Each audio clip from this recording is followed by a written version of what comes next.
Support my content by becoming a patron on patreon.com/JaianMusic. Hi guys, and welcome back to another episode of Anime Podcasters.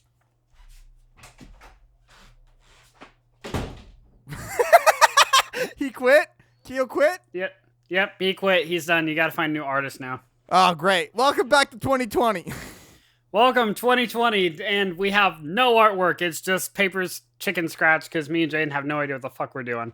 No, but seriously, welcome back to the podcast, guys. I am very excited. It's a new year, it's a new topic, and it's an anime topic. It's not a list this time around. Hotshot, we're kicking it off really well, right? Well, yeah, because it's my request of doing this topic. And I watched this first volume of the anime, and we're going to be discussing it. What is today's topic, Hotshot? Today's topic is Rooster Teeth's RWBY, so RWBY, for anyone who's actually confused by that. So this is an anime that is actually among my favorites. It is my favorite among the ones that are actually animated in the States. And Jaden and I agreed to watch a show that both of us enjoy.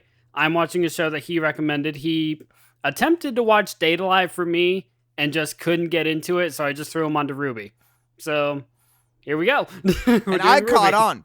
Basically, this was one big mining trip to find the best anime, and we found the rubies. Well, I mean, yeah, that's how I feel about it. Yeah, man. So I want to start with this. I watched the first volume because it was on YouTube in just one big 1 hour, 51-minute video, and I binged it, and it was great. I really enjoyed it, but I'm confused as to how RWBY was created, because this is an anime, but it's on YouTube in full length. It seems to be created by YouTubers. Can you kind of give me the backstory on what this anime, not even the story, but like how it came to be, almost? So RWBY was created by Monty Ohm. He was I want to say an animator over at Rooster Teeth. So this was his passion project. I want to say he was an animator or at least a voice actor on Rooster Teeth's Red vs. Blue. And he was working on an original project called RWBY. So he was actually working on it for quite a while.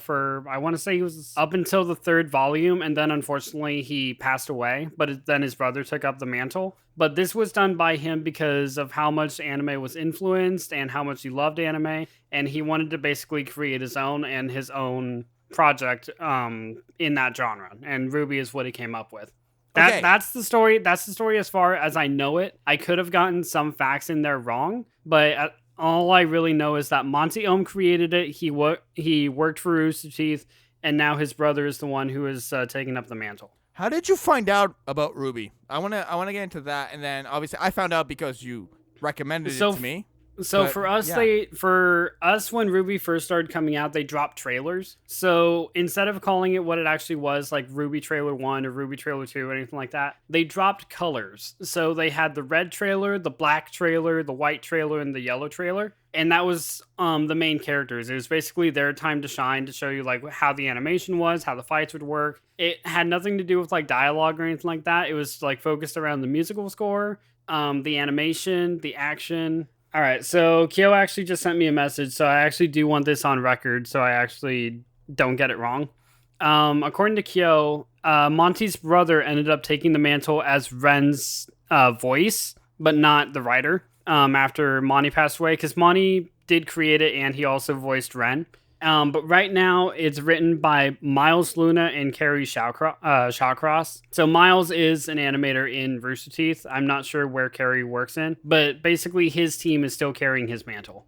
Okay, I see. So if I'm getting it right, all these colors, the first letter spells out RWBY. Red, white, black, and yellow. Red, white, black, and yellow, yeah. So that spells out RWBY for, especially for their team.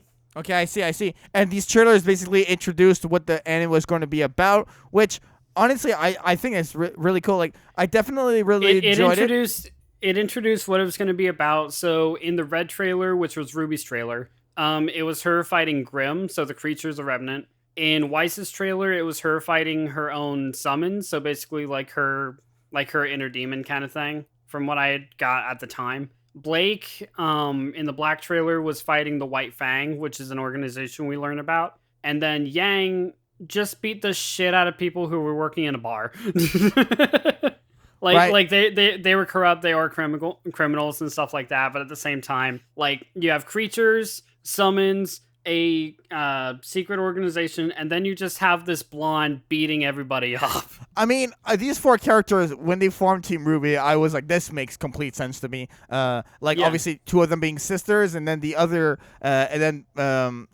Weiss and Blake, I believe was the character. Yeah, Weiss and Blake were 2 very opposites to me.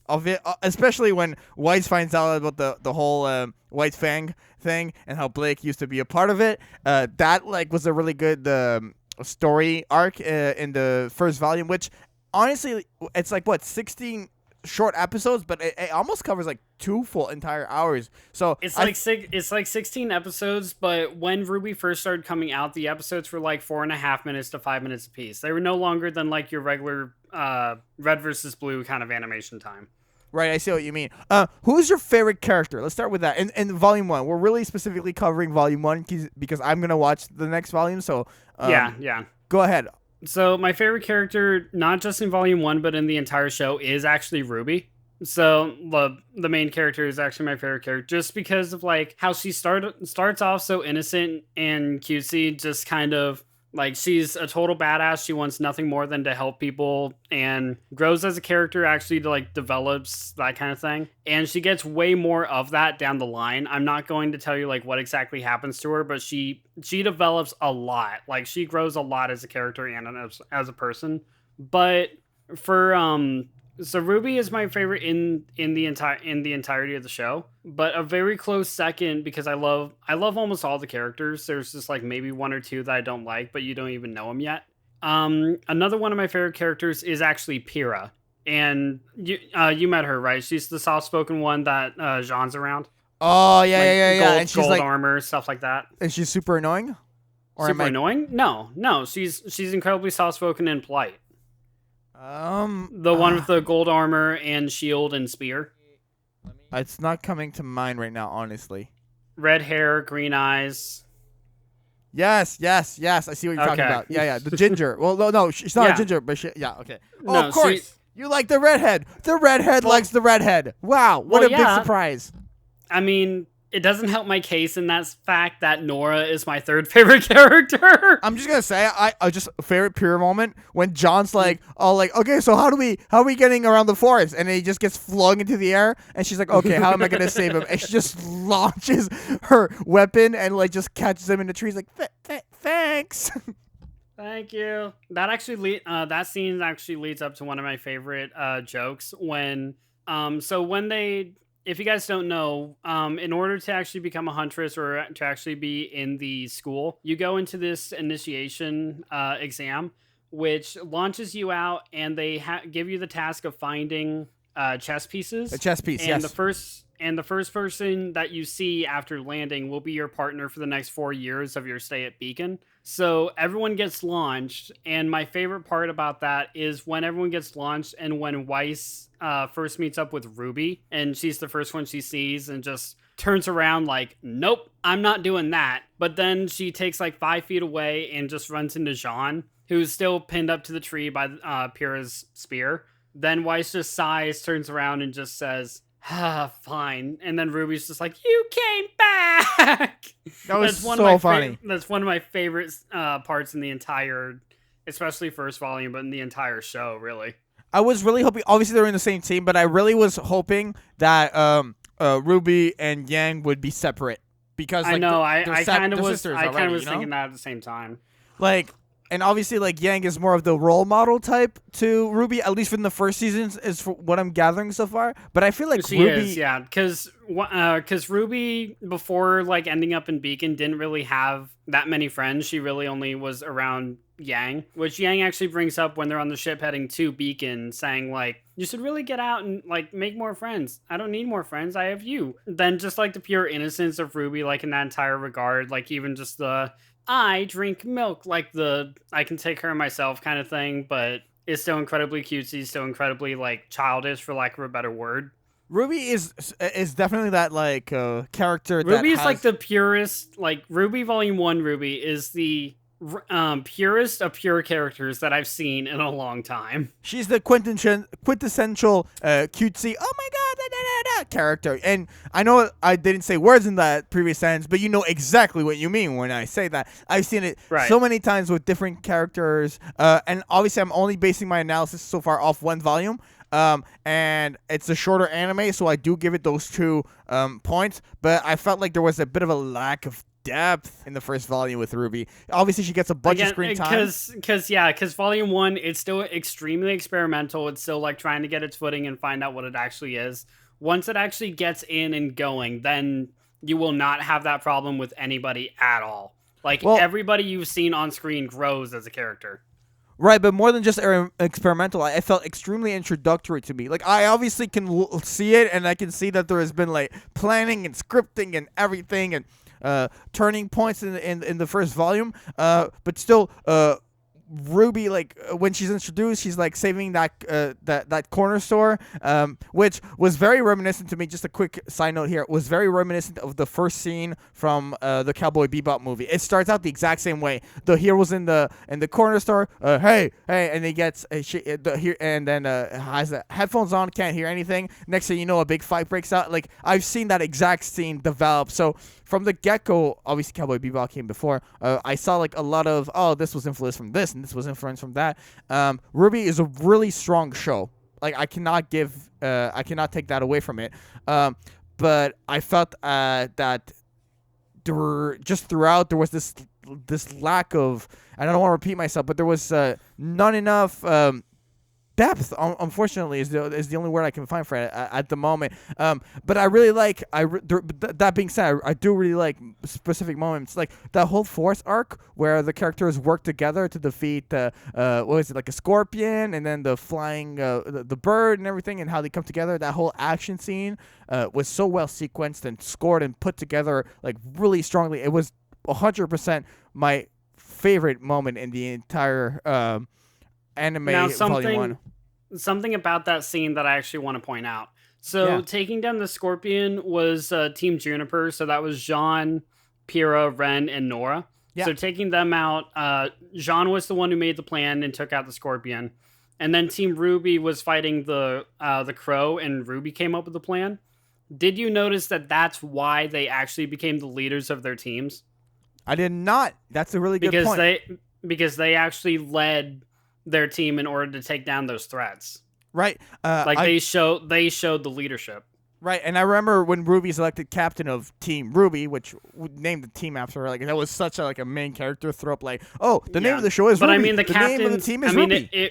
It would have only worked because your captain. I don't know how the other 3 work, but your captain's letter goes in front of everybody else's. Right. But what I was gonna say is the one thing I didn't notice too with RWBY, where like I said, lack of depth, but we do see parts of her, like the whole point where Weiss is questioning her as team leader, and then she goes to her teachers and she's like, "Did you make the right decision?" And he's like, "Well, I don't know. We'll find out when we find out. Obviously, only you can control that." Was obviously a character learning experience. So one thing I also appreciate is that I feel like the first volume is really like this upscale. Like we see RWBY develop and grow from episode to episode. And I know it's been like a joke on this podcast that I always bring up Death Note. I will bring up Death Note in the sense that the first episode of Death Note I felt had, like Yagami, had the same sort of the transformation. He goes from the start of the episode to the end of the episode was kind of similar, and it's such an extreme change from episode 1 RWBY to final episode of volume 1 RWBY. So I really enjoyed that, where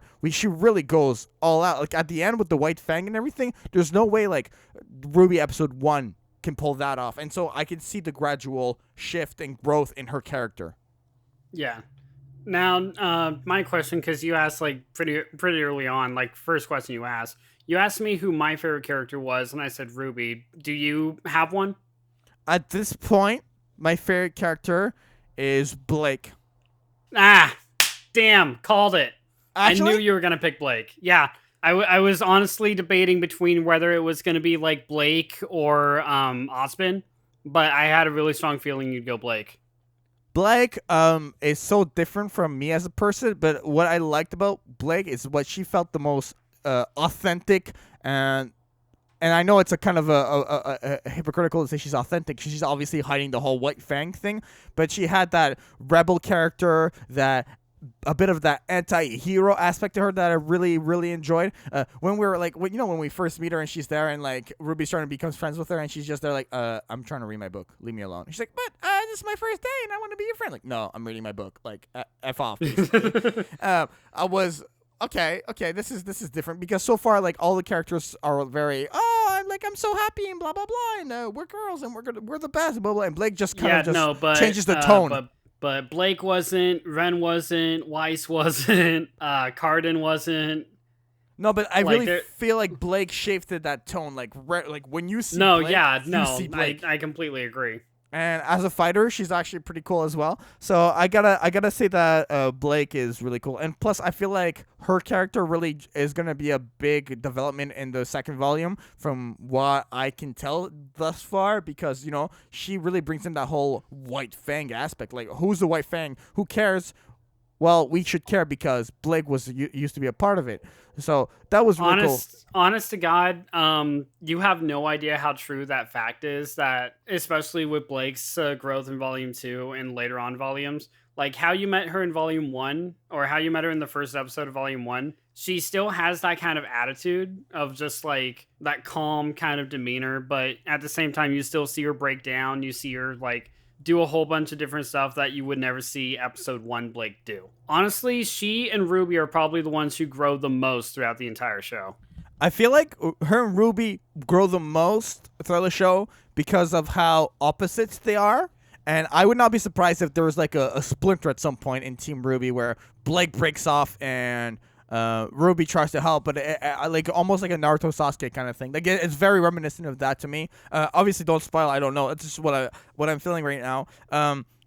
And the things too, like the reason why I think they're gonna grow the most is because when you have other characters like Yang, that's already like the role model. Like they start at a higher point than like a Ruby, who's like starting from zero. No, Yang is already a bit higher and has more experience, so there's less headroom for her to grow. And so that's why I was saying like her growth for Ruby in the first volume was very much on a upwards trajectory. I'd be interested to see if there is more of like a setback in Volume 2 and a setback in Volume 3 where things break apart, we mix up the teams. I have this fear that this anime, because of its length and because of the way the narrative structure is, that it's going to be kind of linear with very little ups and downs. Like there were a couple of ups and downs with the whole bullying aspect with John, and there's like these other side stories that come in the pockets of the anime, but still it wasn't enough to get me stressed or get me like invoke like a huge emotion out of me. Jaden,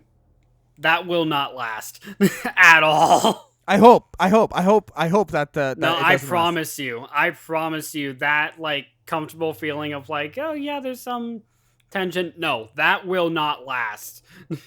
Well, do you agree with what I'm saying, or do you not think that? Like that's what I agree. I agree with what you're saying with Volume 1. I do, because like I said, it's still like trying to find its footing. It's still trying to like find its ground. So it's just kind of like getting the base of who everybody is and where we are, what the world's rules are, that kind of thing. So yeah, that's not going to lead to a whole lot of like tension or building or anything like that. It's going to like lead to the start of things, but it's not really going to go anywhere quite yet. So I completely agree with you, but I guess it's just because of the fact that I have the experience of like future volumes that I know that it's not going to last, and I know that's going to change. But from your perspective, yes, I completely see why you say that. Like, and the reason why I say that, we have characters, I'm pretty sure, was her name Penny, the sort of robotic character that was introduced?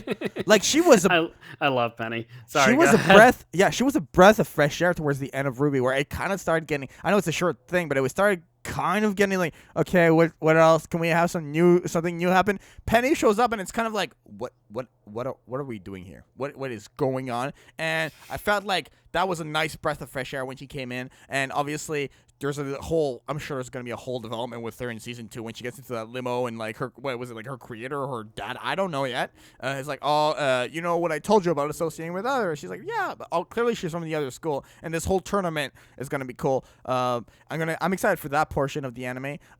She brought in like a really great addition to my second favorite moment from the anime, which was like the whole White Fang battle at the end of Volume 1. That was like, What did you think of that whole battle, like as a conclusion to the volume? as a conclusion, I couldn't have asked for anything else. That was the one in the streets with the robot, with them in like their detective gear trying to figure everything out, right? Yeah. Yeah. No, I loved it, especially with Ruby's team moves, and then everything going on with Blake and Ronan. Ronan probably is my second favorite villain. The red hair one, the bowler hat guy. I see what you're talking about. Yeah.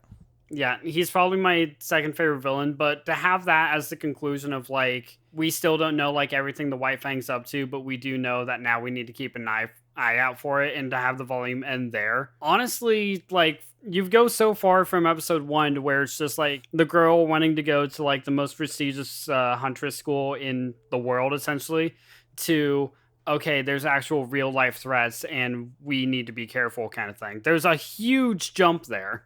The thing is, okay, correct me if I'm wrong, but Ronan is the bad guy at the very beginning, and he's the one at the very end, right? That's the same person, I'm pretty sure. Yeah, that's the same guy. Okay, as an introductory villain and a conclusion villain, honestly, kind of weak because he's like in the shadows. He's not that present in the between, and I feel like he shows up and he puts this, oh, I'm a gentleman and blah blah blah, and I am a fancy schmancy kind of character. He kind of has this Clockwork Orange. I can't remember his name, but the Clockwork Orange villain. That's what he's kind of paying homage to. Yeah, a little bit, but I will say he's not the big baddie. Like, he is. No, clearly he's not. He really is the only baddie. Way too weak of a character. Way too weak of a character to be the big baddie, in my opinion. I'd be disappointed if that was the case. If he was the big baddie, you'd be disappointed. Oh my god, are you kidding me? Like, honestly, what's the craziest thing about? You know, it goes back to this lack of depth thing I was talking about. Like, what's no, yeah, and I agree with that. Like, it's like Ronan doesn't really. Like, granted, we don't see him a whole lot, so he doesn't really get that much of a chance, but he doesn't really grow more really as a villain or as a character in general. But, like, the more villains on his side, like, as you meet other villains, they do. Like, they grow tremendously. He felt like a kind of like a Shigaraki. I'm avoiding Shigaraki from My Hero Academia, like a failed Shigaraki, where Shigaraki obviously hasn't been this successful in My Hero Academia, but at least Shigaraki has more of his blank together when it comes to pulling around his team, and he means his poo, more of his poo together. But like he's got more of a fighting force against the heroes. You know, like. What does Roman do? He backs up into his helicopter and flies away. Oh, curse you, meddling kids! It was like one of those Scooby-Doo villains. Like, it wasn't enough. There really wasn't enough. No, yeah, and unfortunately, with Ronan, he doesn't really get the development that he deserves. But at the same time, I still love him because of how, for lack of a better word, classy he is. Like, because like I always get excited when he's on screen. I see him fight and everything else. I haven't even seen Clockwork Orange, so I can't really factor that in here. But I just love every time that he's on screen. You know what? I'm going to straight up say it, and you might not agree, but honestly, Cardin is a better villain than Roman. I agree. I mean, I hate Cardin. I really do. He's a dick. But just that right there. But that's exactly why. Like, you actually hate him. He's a villain. You're supposed to not like him. Granted, all he is a bully, but you legitimately don't like him. Ronan, I like. You're not supposed to like your villains. The thing is... But then again, I love Joker, so what does that say? Exactly. But, like, Cardin, to me, had more of, like, a... obviously, stereotypical bully, jock, meathead type. Like, oh, do my homework for me, because, you know, I'm not smart enough to do my own homework. And bullies John and holds, like, everything over his head. Especially with how much he goes after Jean and everything else. Yeah, and I was, that was a nice little side story that I enjoyed in the anime. He provided another layer of complexity that the anime needed. He is one of the pillars to just deal with Sean's growth. Well, more his like the setbacks and the blockades and the experiences of bullying and the evil that he was putting forth into the series, to me, really made me feel more interest. Like, my head came closer to the TV screen. Oh, okay. What's his next plan? What's he doing next? I was more captivated by his You're more captivated by the bully just being a total dick to Jean instead of like the actual big baddies who are trying to destroy the world. But the big baddies aren't as present as No, I know that's the problem though. Like I can completely see why you're drawn more to like what you can actually see on screen, like what you see happening, as opposed to just like you see it once and then you see it again at the end. Like I completely agree with you. But I guess to me, it's just the fact that, like, Cardin is just such a dick, but that's why I like Ronan, because I actually was curious about what the bad guys were doing. All right, but I don't know, like, I feel like if these characters, like if Cardin wasn't in there, if Penny wasn't in there, like, the anime starts falling apart because the four main heroes but that's that's what support characters do. They're there to help our main characters. Of course, but like the four main characters, the RWBY should have been like not enough, but they should have been the nucleus, and they should have like had enough that these other supporting characters, their role isn't as, what is the word I'm looking for? Okay, I see what you're saying. You know, it's they weren't pulling like, their weight. I see your point, but in my opinion, the story is more so about like these our four main characters, RWBY, Blake, Weiss, and Yang, about their growth, like their growth into hunters, theirs as people, because they're still teenagers in school. Like it's still their growing experience and how they're dealing with like the new threats that they discover or getting through the school or anything like that. Like it's more so about their growth as opposed to them just like captivating your view, because for me at least they held me long enough for me to actually grow attached to them and care about them, and that's exactly why I'm so invested, because I care about these characters. They have great teamwork, I will give them that, and they have good fusion as a group. That is obviously has I wouldn't say limitless, but they has a very large potential, and I can see them pulling off bigger battles and getting stronger, and getting through each other's struggles and everything. And it leaves it open with the whole Weiss and Blake. Obviously they make amends at the end, but I could see that wound getting ripped open right away, and just like Blake's gonna join the White Fang or something. You know what I mean? Like something's gonna happen again. Like don't tell me. I'm not. I know, but you made a bit of a sound, so I don't know. Anyways, I made a chuckle because I'm thinking about like the real thing compared to your expectations or your predictions. Yeah. Okay. Cool. Like, but I'm not gonna say it's because you're close or because you couldn't be more further off the mark. Yeah, I don't want to give you any hints. Good. Thank you. And the thing is, I just feel like the potential's there, but it could go either way. It could fail. It could, like, just like anything else. It could fail. It could do amazing, and that's where it stands for me at this point. Okay, I want to just point out something. I want to talk about Jean a little bit because he's like a main-ish character, but he's a bit more to the side. He's obviously much more attached. Okay, so we'll talk about Jean real quick, and then I actually have a question for you, which is your area of expertise. But let's go ahead with Jean. I love the music in the show. All right, we can talk about Jean. Okay. No, in all seriousness. Okay. Just that split out. All right, so Jean, what do you think about Jean? Okay, Jean, I really thought his name was spelled... I just want to put this out there. I really thought his name was spelled the French way. Jean, right? Jean, in French, that's like Jean. Right. But he's a blonde, right? His name is spelled the way you spell the word yellow in French, which is, I thought, really funny. Jaun? Yeah, Jaune. Yeah. Jaune is how you say it in French. Jean, yeah. Yeah, which I thought was really funny. Okay, I don't want to say lackluster, but he provides. No, it's okay. For comedic relief, John, you can say lackluster. Comedic relief is provided by him. Yeah, cheating his way in. I love his. Sorry, go ahead. No, go ahead, please. I love his simple weapon as opposed to like everyone else's like overly complicated and put together weapon, whereas his is just a sword and shield. Yeah, like that was passed down by his father or something, right?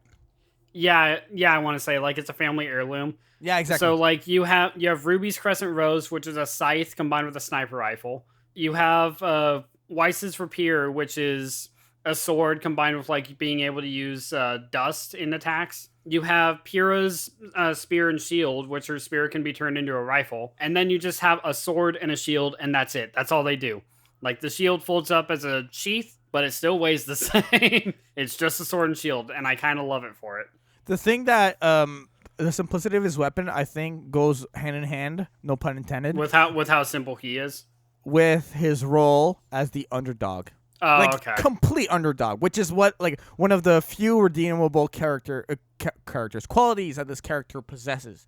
I feel like, because the way he just pushes like his teammates to the side where they try to help, and then Cardin steps into the picture, and how he almost shoots at I don't know why I'm forgetting the name, Pyrrha, how he almost shoots at Pyrrha in the woods and everything, and then Pyrrha basically gives him like magnetism powers to, oh, I'm so awesome after all, like, Cardin, step off now, you know, like you basically need to hold his hand all the way through, which is kind of, it's different, but I didn't make me appreciate, like, I think I'm just more of a fan Didn't appreciate Jean, I know. Yeah, I'm just more of a fan of independent characters. I know, which is why I'm biting my tongue, because, again, I know, like, the future volumes. Granted, RWBY is not a show that I've finished, and I have put it down for a while, and I really do need to get back into it. But with the future volumes that I have seen, I know how far each of these characters come, and for me, this is just kind of like looking back at their starting place, and I realize like exactly how far they have come, so I'm kind of nerding out about it, because again, I've cared about these characters, like be it Jean, or Nora, or RWBY, or Blake, like I've grown to love these guys, and with how far they've come throughout their entire journey. No, 100%. You know what this anime could use? I really, and this is gonna sound like cynical of me, and like, oh, this guy just you're clearly a fan of the Death Note kind of thing. But honestly, if they had killed off a character in this first volume, I would have been cool with that. I don't know why, but I think that would have been a good like. You think if they had a death early on, like let's say for example, if Yang died, maybe not one of the main ones. Maybe like. So like Penny's, like say if Penny died. Well, I was thinking actually, like, even though I love him as a villain, like Jean turns on everything, and obviously it's a different kind of anime at the end of the day after that, because like then you get into more like, you know, horror kind of thing. But like if Jean like just takes his throne back and gets rid of Cardin, you know, or like, you know, that would have been cool. That would if he actually just killed Cardin. Yeah, or something like that. You see what I mean? Or reverses the curse. Or if he just snapped and then killed Cardin and then just like fled and became like a renegade or a rogue, that kind of thing. Doesn't that sound like infinitely cooler or just more intriguing than what we were presenting in the first volume? Just that specific scenario you just came up with. Doesn't that sound cooler to you? It does sound really cool, and honestly, like, I'm just gonna call him like Sith Lord John, because that's kind of what I'm seeing it as in my head. Right. Honestly, that kind of situation would be pretty badass to see, but at the same time, I couldn't have asked for a better like build up than what we're getting in Volume 1. Like it is a great what if scenario. Like what if Jean turned evil, and then we could talk about that for like days. But for what we got for the stepping stone leading up to everything, I couldn't have asked for it better. Right. Okay. Fair enough. I want to ask you about Beacon as an academy itself. The teachers there, the challenges that are presented, everything. Like, what were your thoughts on that whole environment that the characters like pass most of their time in? You know what I mean? It's like it's definitely the main hub location of where the anime takes place. So, what did you think of that whole development? So, school animes are actually like one of my favorites. Like, for example, High School DxD or Rosario Vampire or Lucky Star, like all these school animes, like schools are a great place to actually have your students go to. Like how one of my favorites is Little Witch Academia, but I digress. Right. Having Beacon honestly does make a whole lot of sense, because you do need some place to actually train your hunters and huntresses, and it's not like a military grade thing. It is an actual, like, not to say military isn't a full-time career, because my god it is, but to have like that career, like that be your profession, like the path that you choose to follow being a hunter and huntress, like protecting Remnant, taking on missions. Basically you're a bounty hunter, but you're taking care of Grimm, you're taking care of like White Fang kind of groups and that kind of thing. It makes a whole lot of sense to have a school kind of area with this and have that kind of education going into it, I guess. And the teachers, unfortunately, like I love a lot of the teachers, but I can't remember the names of like any of them. The only two that I remember the actual names are Good Witch and Ospin, and I fucking love Ospin. He's awesome. Right. I see what you mean. I mean, to me, that whole setup was what introduced... Has been done. Yeah, it's what introduces stereotypes like Carden being a bully, or John getting bullied, or or John being the underdog and or RWBY the failing forest, classes, that kind of thing. or the forest, like literally the forest of death, like the forest with the creepy animals, the forest of death from Naruto. Like it introduced those things with a new spin on them, and then now we have a tournament arc. Like this is very, It's very anime. It's very it's very. Monty was heavily influenced by anime and wanted to create his own. That's what I'm led to believe. And we see that in his works. He does throw his own spins on it, but I can see where you're coming with all the similarities and connections and everything like that with. You know what would be another cool thing? I just straight up I want to see Beacon just get destroyed. Like why not? Oh, you're learning? Blow this place up and let the characters go on their own now and now figure it out. Now figure it out. I felt like it was now too figure much it out. Okay, we're done. We're done holding your hand. It's over. Just get out. Go do your own thing. I know we're they're teenagers. Done. I know they're learning, but that would have been a cool. So you just want Beacon to go. All right, I'm gonna head out. I want the white fang to show up at Beacon and just flip it. Flip Beacon. Just completely destroy it. Make it no cub. I was trying to spell Beacon. Make it no longer exist. Let's just say that, because if we're coming up with ways to say, okay, make Beacon go boom, we're gonna be here for hours. Boom boom Beacon. All right, that's the name of the second volume. All right, no. All right, so okay, my turn. So what do you think of the music in the show? Because remember when we did the music podcast, I showed you Red Like Roses RWBY song to you and Ace. Yeah. So shout out Ace. Hope you're doing good, buddy. The thing is, I noticed what you mentioned in that podcast where leitmotifs, which are it's another word for character themes. Whenever a character comes on screen and everything, their theme, I definitely saw that in the first volume where RWBY has her own theme, Blake has her own theme. That was obviously there. The action scenes are very rock based. Were really good. I really enjoyed it added that dynamic energy that a battle scene required. So it was really good, and it wasn't afraid to put music with vocals on it, on top of the dialogue and the sound design and everything. That was especially ballsy choice, especially in the forest, when they were taking down the scorpion and bird. That was part 2 of Red Like Roses. Well, yeah, exactly. That made a lot of sense to me, but still a decision that I was okay. Wow, you're just going for it. You're just going for it, which is great.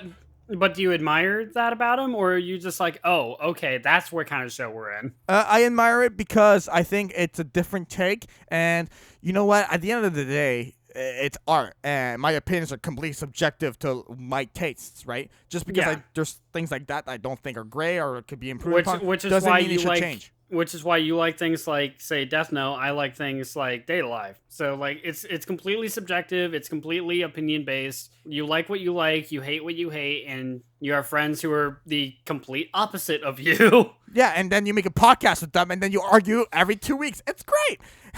Oh, yeah, totally. My blood pressure's not high at all. Oh, buddy, I love you more. All right, but in all seriousness, the music also, I really like that, tonality-wise, you could definitely see its lighter moments and its heavier moments, and it supported the story, which is what the role of music and any sort of visual media should do. So, altogether, it was very well packaged, and I really enjoyed it.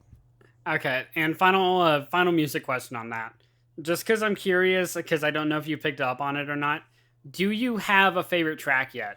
Honestly, I have seen the anime maybe 2 weeks ago, and the only soundtrack I can think of right now is the second part of Red Like Roses from the action scene. I'd have to... Honestly, yeah, that kind of is the one that'll stay in your head even weeks after seeing RWBY. Part 2 Red Like Roses will stay in there.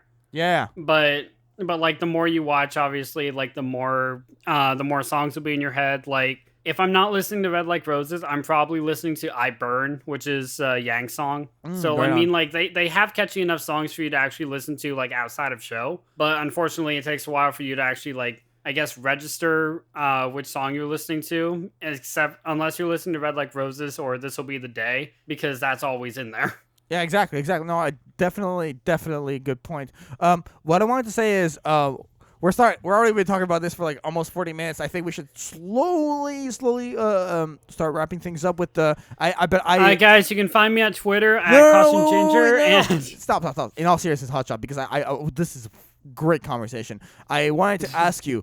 I talked to you about my favorite moments. You know, the battle scene in the forest and the battle scene with the White Fang at the end. Favorite standout moment of Volume 1. Favorite standout moment? Very moment. Hotshot, you have to pick one moment to watch again. Right now, where would it be? Honest to God, like this might be the most vanilla choice ever on this volume, but it is the initiation test. It is like the fight between the Scorpion and the Crow. It's the best part. Huh? It's the best part of the whole first volume, in my opinion. But everything from like the launching to saying you have to find your own way down or land on your own, to seeing the team just come together like in the split of a hair and coming up with a way to kill both opponents, getting all the chess pieces, the accidental sight of like when Jean and Pierre were trying to find people but they came across the Scorpion in the first place. Everyone seeing everybody's weapons, to basically like it's your go-to place to see the basics of what everyone can do and what kind of world we're in, and that's why I love it so much. Plus, I mean, the final part of that and hearing Red Like Roses Part 2, I love it. I can't get enough of that entire part. It's amazing. It's absolutely fantastic. Okay, let's. I wanted to know like. I'll get into my final thoughts here. I really wanted to just say that I feel like what this anime provided, and I'm talking on a podcast level, like we found commonality here, Hotshot. And I know we talk a lot about like I don't something that we both actually really enjoy. Yes, exactly. I mean, we both love Naruto. We both love Dragon Ball. We both love My Hero Academia. Right, but everyone loves those animes. It's so like you know. But this to find something, go ahead. No, this one's off the side. I think we're saying the same thing. Okay, but to just like see something that like has some of the things I love, like say cute anime girls, awesome fights, comedy, and things you like, which is tension and shallow moments, slower moments, I guess, and kick-ass tracks. Like, to just have something like that completely put in a mixing bowl is honestly completely refreshing to see. Like, there's going to be more shows like this that you and I both find that kind of commonality with. But I think this will be the first one that's actually, like, completely in the middle ground for both of us. Agreed. So that's, honestly, I've talked about my thoughts on this series. That was my final thought on it. What about you, Hotshot? Okay. Before I give my final thoughts, I do have one more question. It's one more subject to talk about. Because it's heavily based around combat and everything in this anime, everyone has a completely unique weapon. I want to know if you actually have a favorite weapon. Like, you don't have to like the user, just like I want to know what your favorite weapon is. I think Penny herself was like just the Penny as a weapon. You know when she's pulling down a helicopter? Yeah, I completely agree. I fucking love Penny's swords. It's amazing. Oh my god, yeah. And she's pulling down the helicopter and everything. Like, oh yeah, no, it's got to be Penny. Yeah. All right, mine. Honestly, like if I'm being completely honest, it probably is Crescent Rose. It's the scythe with the sniper rifle that RWBY uses. But since RWBY already has my favorite character, I'm gonna go with Nora's hammer, the rocket launcher and jet-powered hammer. Right. I know what you're talking about. I love it. I love that weapon because, I mean, yeah, you shoot grenades and rockets, and it's a hammer. You can destroy everything. I love it. Like, there's honestly not a single weapon in this show I don't like, be it Penny or Crescent Rose or Nora's hammer or even just Sean's sword and shield. There's no weapon in the show that I dislike because all of them have that creative and unique taste and twist to them. All right, sorry, I just wanted to get that at least that out because it plays a massive part in the entire show. I think that was a great topic to bring up. No, you were 100% right to do so. All right, well, floor is yours on the final thoughts. Yeah. As far as my final thoughts, it still is my favorite Western anime. It honestly might just be my favorite Western show, period. But it is one that, like, unfortunately later on will get convoluted in parts, but that might be because, like, I just stopped watching as heavily and just, like, casually saw, like, here and there kind of things to it, and then just put it down for a while. But I still love the show. I still love all the characters, like I said, minus like one or two. and I honestly hope that it continues for a while. But at the same time, I don't know how far they can push it. So, good point, man. So it's still a massive house favorite over here with me. House favorite, Hotshot house favorite. That's what I'm calling it. Yeah, there you go. You got to give all your animes like, oh, it's the house favorite. Oh, it's the family favorite. Oh, it's the personal favorite. Oh, yeah. Okay, you know what? In that case, this one's getting the highest rank of them all. This one's a Hotshot target. And what that means it's a target to finish. I thought GTO was that. No, I'm kidding. Okay, so... no, it's not a Hotshot target. It is one that I will finish, but it's not that high. It's a forced JaianMusic target, and you're like, I can't throw. My arm hurts. Let me take a 6-month break from throwing, coach. And I'm like, just throw the ball. Even though it's like right in front, like the tip of the arrow is literally right on the bullseye. You're like, okay, all you have to do is let go, and I'm still holding on to the arrow. You're like, maybe not, yeah. It's like, nah, I think I'm okay. I'm good. Okay. So let's plug the amazing artists who quit the podcast, but we're still gonna let them do the artwork. No, in all seriousness. GoProKyo provides. We'll let him hang around. He just won't get any love from us anymore. It's fine.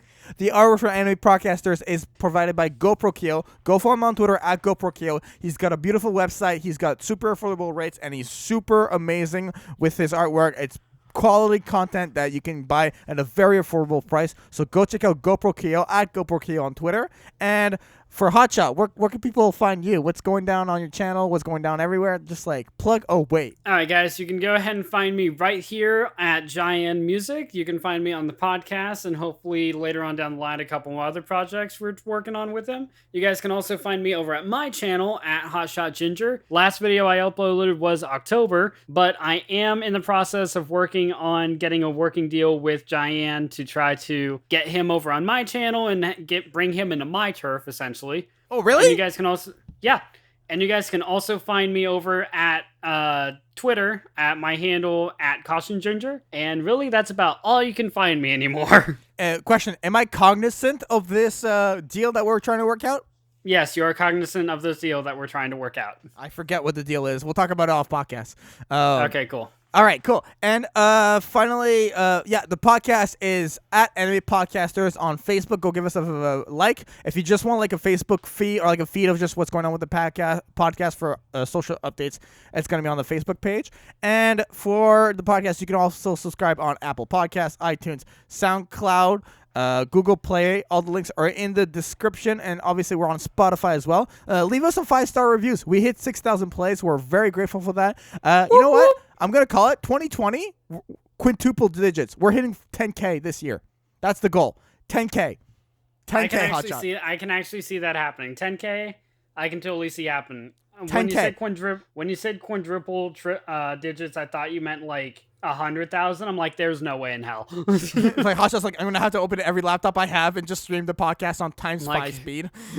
Oh my God. 5,501, 5,502. And for myself, I am at JaianMusic basically everywhere. Facebook, Instagram, Twitter. Patreon is patreon.com/JaianMusic. I am on YouTube, obviously, youtube.com/JaianMusic. And JaianMusic.com if you want to hire me for freelance services. I'm also doing more voice chats on Discord, so join the Discord server. Hotshot's there. Maybe I should actually be more part of that. Yeah, no, we did a voice chat the other day, and it was super fun. And, just people joining. You got some voice actors in there. We got some animators in there. Just really cool and chill people. So join us whenever you'd like. It's a really fun little community to be a part of. So go check out the JaianMusic Discord server. That'll be everything. Thank you so much for myself, GoProKyo, and Hotshot. This has been another episode of Anime Podcasters. Bye, guys. Bye. Show off. Thank you for watching this week's episode of Anime Podcasters. If you would like to support the podcast, you can find audio downloads on Apple Podcasts, SoundCloud, and Google Play. If you would like to support the voices in this podcast, follow their links in the description and the Twitter handles on screen. See you next time, weebs.